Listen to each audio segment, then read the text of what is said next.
Good morning छात्रों। आज अपन पढ़ेंगे कार्बन एवं उसके यौगिक अध्याय नंबर 4। यदि आपको ये समझ में आया तो मेरे चैनल को सब्सक्राइब जरूर करिए और साथ में शेयर भी करिए। तो देखिए हम शुरू करते एक प्रश्न लेते हैं कि कार्बन का प्रतीक और संयोजकता लिखो। तो देखिए कार्बन जो होता है, कार्बन का प्रतीक जो होता है सी होता है। इसकी परमाणु संख्या इसमें 6 होती है और इसकी संयोजकता 4 होती है। आया समझ में? उसी प्रकार से कार्बन में कार्बन के अन्य परमाणु के साथ अबंध बनाने की क्षमता होती है, इसे कार्बन श्रृंखला कहते हैं। जैसे देखिए यहाँ पर ये सी से कार्बन बना है, इधर कार्बन से कार्बन ही है, ये कार्बन श्रृंखला कहलाती है। अब इसमें क्या होता है, एक बंध वाले भी होते हैं, द्विबंध वाले भी होती है, त्रिबंध वाली श्रृंखला भी होती है। इस प्रकार के यौगिक होते हैं, एकल बंध, द्विबंध, त्रिबंध। तो इसमें जो एकल बंध होता है यानी एक बंध, उसे हम संतृप्त यौगिक कहते हैं, संतृप्त। और द्विबंध त्रिबंध वाले जो असंतृप्त यौगिक कहलाते हैं। तो एकल बंध वाले संतृप्त यौगिक होते हैं और द्विबंध त्रिबंध यानी डबल बॉन्ड ट्रिपल बॉन्ड वाले जो यौगिक होते हैं वो असंतृप्त यौगिक कहलाते हैं। जैसे देखिए C2H6, इसमें ये सिंगल बॉन्ड आ रहा है इसलिए संतृप्त यौगिक कहलाता है। और C2H4, इसके अंदर देखिए ये H यहां लगा देंगे, यहां लगा देंगे, यहां लगा देंगे, 4 H हो जाएंगे, लेकिन ये डबल बॉन्ड है इसलिए ये कहलाता है असंतृप्त यौगिक। तो यह समझ में ये प्रश्न। अब देखिए अगला प्रश्न लेते हैं हम। संतृप्त हाइड्रोकार्बन और असंतृप्त हाइड्रोकार्बन को समझाइए, यानी इसको परिभाषित करना है। तो संतृप्त हाइड्रोकार्बन का मतलब मैं बताता हूं आपको, वे हाइड्रोकार्बन जिनमें एकल बंध होते हैं, वे हाइड्रोकार्बन जिनमें एकल बंध होते हैं वो कहलाते हैं संतृप्त हाइड्रोकार्बन। उसी प्रकार से दूसरा होता है असंतृप्त हाइड्रोकार्बन, असंतृप्त जिसमें डबल या ट्रिपल बॉन्ड होते हैं। असंतृप्त हाइड्रोकार्बन में ट्रिपल या डबल मतलब द्विबंध या त्रिबंध होते हैं, उन्हें हम कहते हैं असंतृप्त हाइड्रोकार्बन। तो नोट कर लीजिए, फिर मैं बताता हूं आपको आगे। देखिए मैंने अभी आपको बताया था संतृप्त हाइड्रोकार्बन के बारे में, अब मैं बताता हूं आपको असंतृप्त हाइड्रोकार्बन।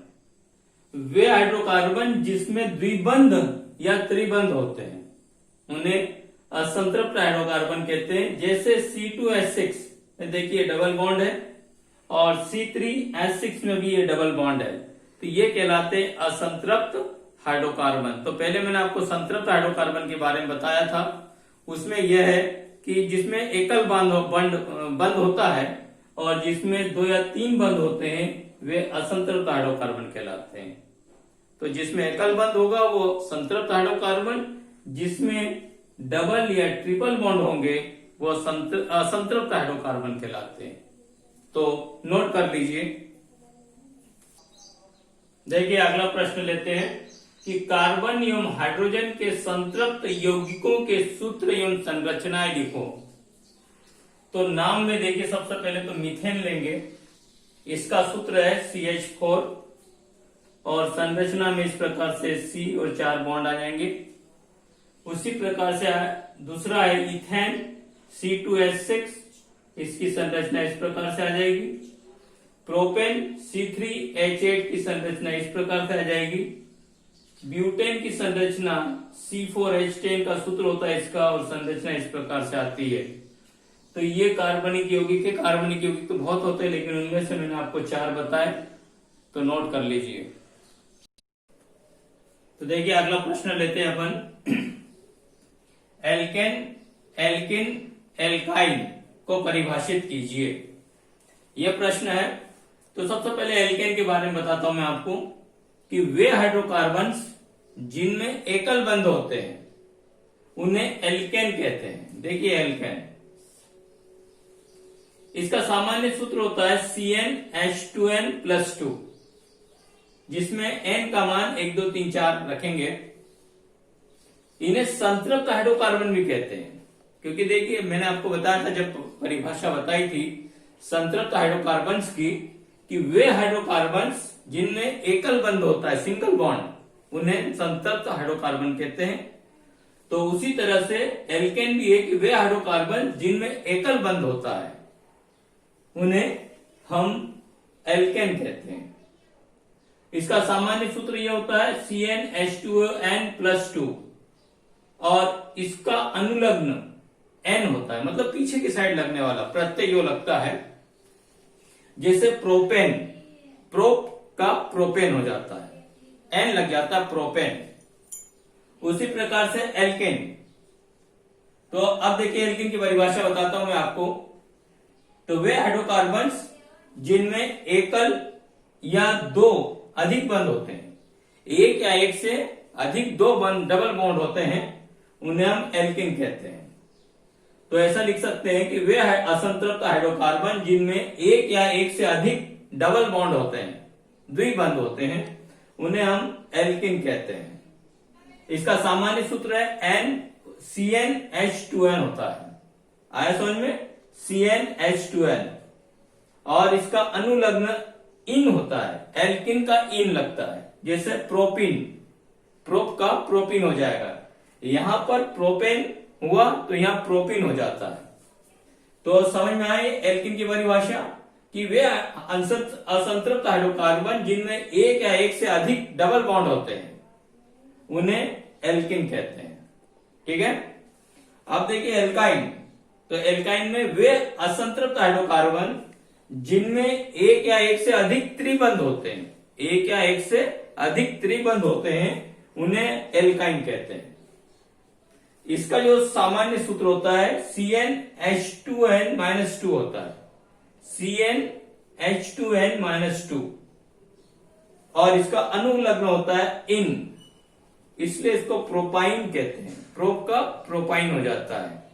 आया समझ में? अब देखिए ये एल्केन जो होता है, इसके अंदर एल्कोहल के लिए अलग, एल्कोहल ग्रुप के लिए अलग होता है, हेलोजन ग्रुप के लिए अलग होता है अनुलग्न, लेकिन इसमें जो होता है प्रोपिन और प्रोपाइन में एक ही चलता है। आया समझ में? तो नोट कर लीजिए, फिर मैं अगला प्रश्न बताता हूं आपको। देखिए अपन एक प्रश्न और लेते हैं कि अपररूपता किसे कहते हैं, उदाहरण से ही समझाइए। तो वे तत्व जिनके रासायनिक गुण समान हो परंतु भौतिक गुण समान नहीं हो, उन्हें अपररूप कहते हैं। भौतिक गुण है, दिखने में कैसे भी हो सकते हैं, उनके आकार कुछ भी हो सकते हैं, लेकिन रासायनिक गुण जो भी क्रिया करेंगे तो उसी रूप में दिखाएंगे, तो उन्हें कहते हैं हम अपररूप, और इस गुण को अपररूपता कहते हैं। जैसे कार्बन के अपर रूप होते हैं ग्रेफाइट, हीरा और चारकोल।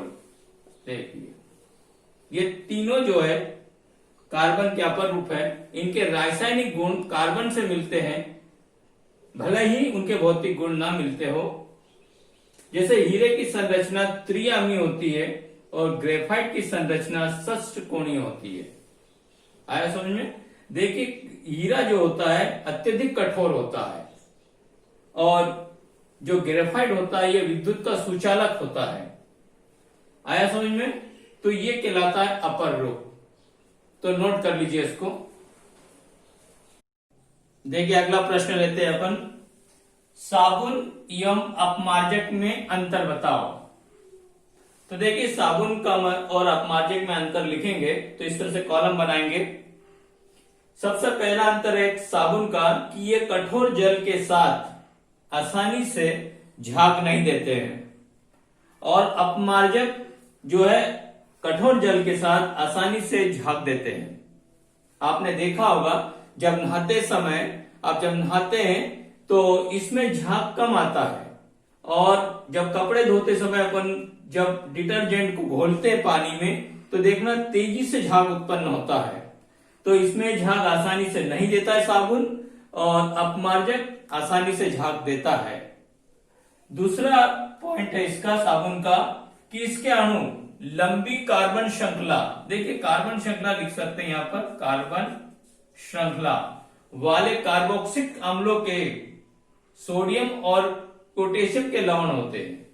इसके अणु जो है लंबी कार्बन श्रृंखला वाले कार्बोक्सिलिक अम्लों के सोडियम एवं पोटेशियम के लवण होते हैं, और इसके जो अणु है लंबी कार्बन श्रृंखला वाले सल्फोनिक लवण या फिर अमोनियम लवण होते हैं।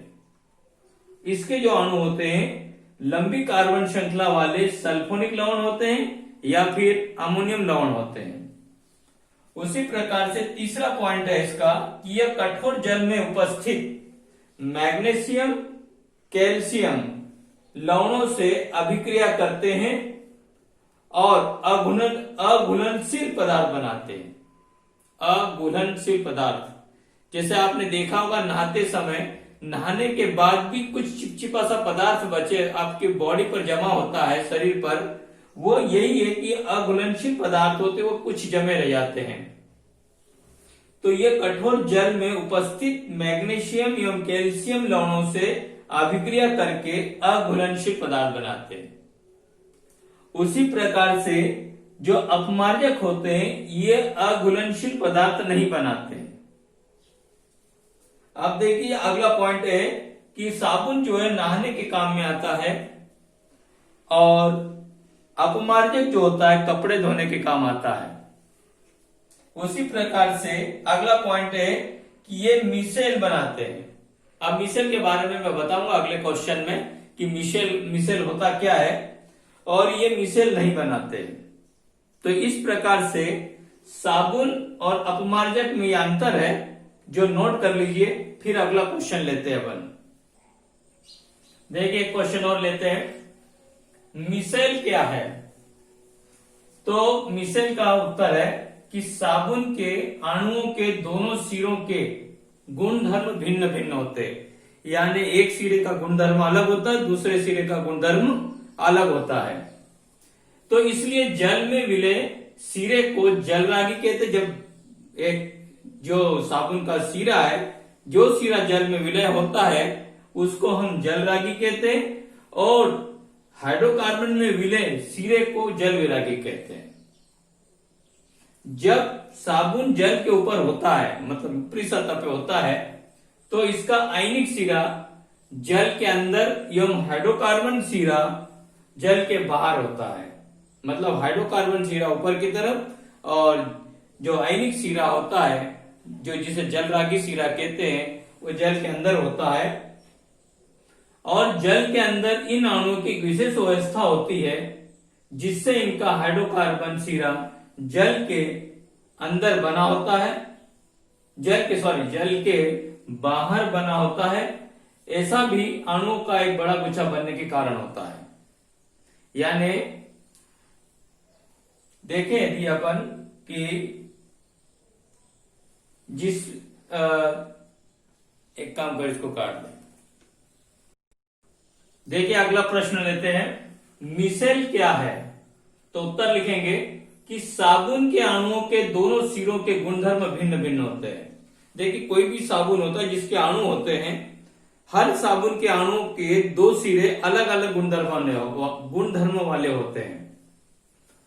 जल में विलय सिरे को जलरागि कहते हैं, मतलब जब जल में जो घुला रहता है उसको जलरागि कहते हैं, तथा हाइड्रोकार्बन में जो विलय होता है उसे जल विरागी कहते हैं। जब साबुन जल की सतह के ऊपर होता है तो इसका आयनिक सिरा जल के अंदर तथा हाइड्रोकार्बन सिरा जल के बाहर होता है। और जल के अंदर इन अणुओं की अलग व्यवस्था होती है जिससे इनका हाइड्रोकार्बन सिरा जल के बाहर और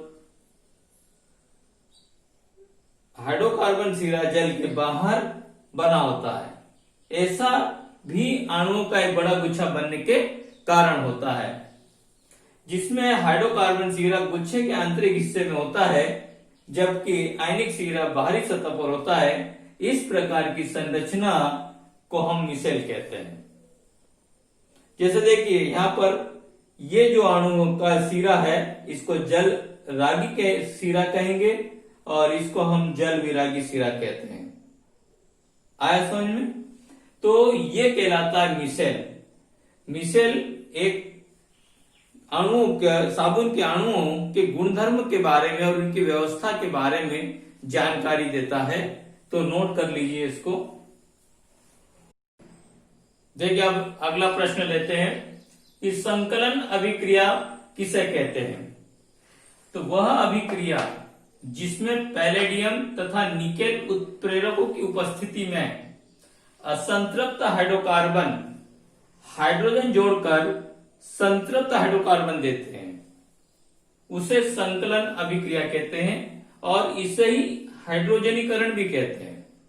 देखिए, यह है, मान लीजिए असंतृप्त हाइड्रोकार्बन निकेल उत्प्रेरक की उपस्थिति में हम क्या करेंगे, हाइड्रोजन जोड़कर एक संतृप्त हाइड्रोकार्बन देता है। देखिए, ये असंतृप्त हाइड्रोकार्बन है डबल बॉन्ड में, ये देखिए सिंगल बॉन्ड बना दिए, ये संतृप्त हाइड्रोकार्बन देता है, इसलिए इसे हम संकलन अभिक्रिया कहते हैं। क्योंकि देखिए यहाँ पर उत्प्रेरक शब्द यूज हुआ है, तो उत्प्रेरक का मतलब वो होता है कि वह पदार्थ जो किसी रासायनिक अभिक्रिया की दर को बढ़ा दे या कम कर दे, उसे हम कहते हैं उत्प्रेरक। तो पैलेडियम तथा निकेल दो उत्प्रेरक है, इनकी उपस्थिति में कोई असंतृप्त हाइड्रोकार्बन हाइड्रोजन जोड़कर एक संतृप्त हाइड्रोकार्बन बना देता है, उस अभिक्रिया को कहते हैं हम संकलन अभिक्रिया। तो ये अध्याय था कार्बन और उसके यौगिक, जिसमें मैंने आपको मुख्य क्वेश्चन बताए, इंपॉर्टेंट क्वेश्चन बताए।